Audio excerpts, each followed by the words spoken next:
They had just moved into Hunterville after Mildred had died.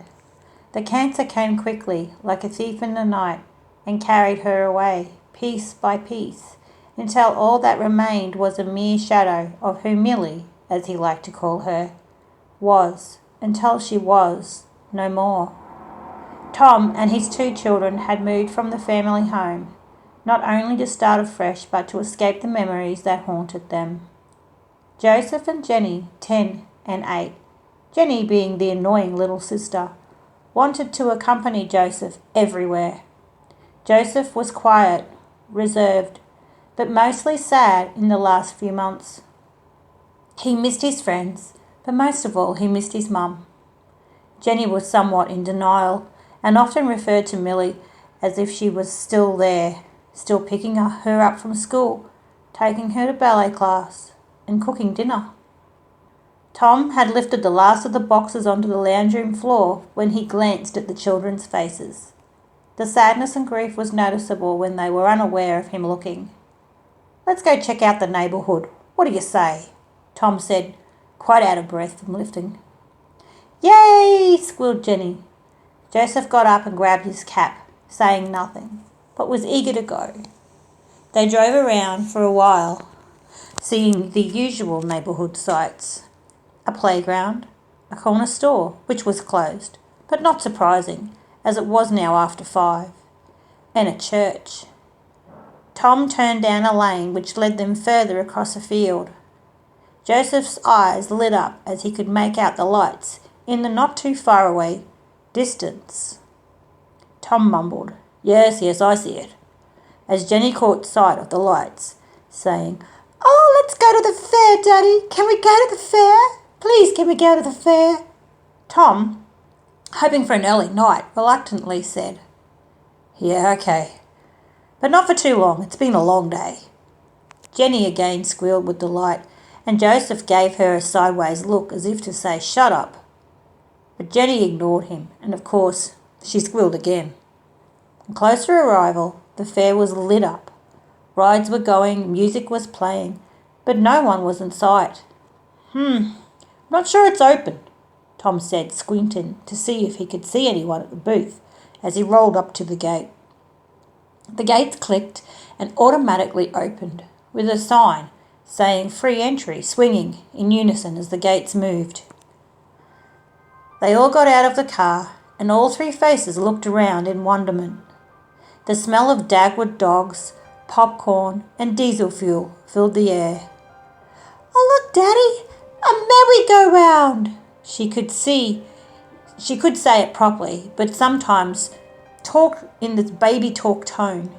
Upon reaching the carousel, Jenny walked straight up and swung her leg over the pony. "Honey, there's no one here. You can't have a ride. There's no..." With that, the carousel started up, and so did the music. Jenny, now grinning from ear to ear, grabbed hold of the bar. Joseph had now just caught up to Tom, and he looked at his father's face quite puzzled. They both said nothing, but could tell that their thoughts were the same, confused but excited. After what seemed like 3, maybe 4 minutes, the ride came to a complete stop. Jenny reluctantly climbed off, patting the plastic pony and thanking him, or some little gesture to say, "Good boy." As she approached Tom and Joseph, her face was one of confusion. Where did all the people go?" Her words were slow and slurred as she looked side to side. "There's no one here, silly. We already figured that out," Joseph said with sarcasm and an eye roll. "No, there was people. They were watching me and waving. I saw them." Tom and Joseph just put it down to the constant spinning in the shadows playing with her eyes. The 3 of them walked further down into the sideshow. There was all sorts of games, balls that you threw and hit a target, and some of them were numbered, balls that you threw down clowns' necks, and rings that you threw onto hooks. Eventually they came to an opening. In front of them was a huge Ferris wheel. This old girl was standing tall in all her glory. The carriages were open air with a rail, but were not enclosed, so they did not block your view. Jenny opened her mouth wide, but no sound come out. Joseph walked right up to the carriage. At that moment, Jenny came barreling through, and without stopping, she continued straight onto the carriage. "No!" yelled Joseph. "Get off, Jenny! Get off now!" Joseph went to grab at her dress, and Jenny gasped. The sound of the Ferris wheel came to life, sounded like a roaring lion. The music washed over the loud roar, adding to the ambience of the sound. As Jenny tried to clamber off the carriage, the mechanical beast jolted forward, knocking the little girl off her feet. Joseph rushed forward into the carriage to grab Jenny out, and as he did, the carriage started moving. Jenny and Joseph clung to one another as the carriage moved forward. As they looked down, they could see people everywhere. Children with show bags and balloons holding on to what seemed to be their parents' hands.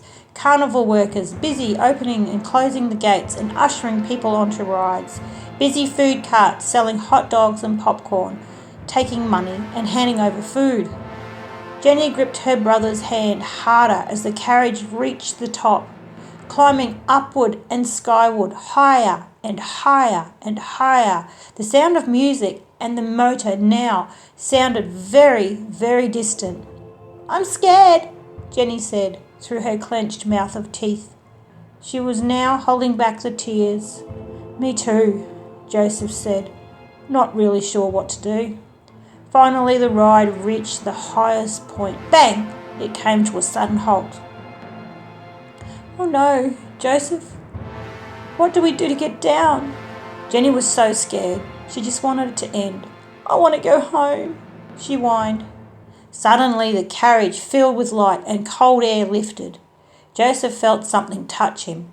Jenny felt it too, as they both turned away from the window at the same time.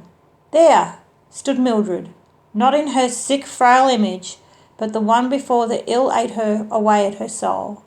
She glowed, letting off an aura that was luminescent. Mum,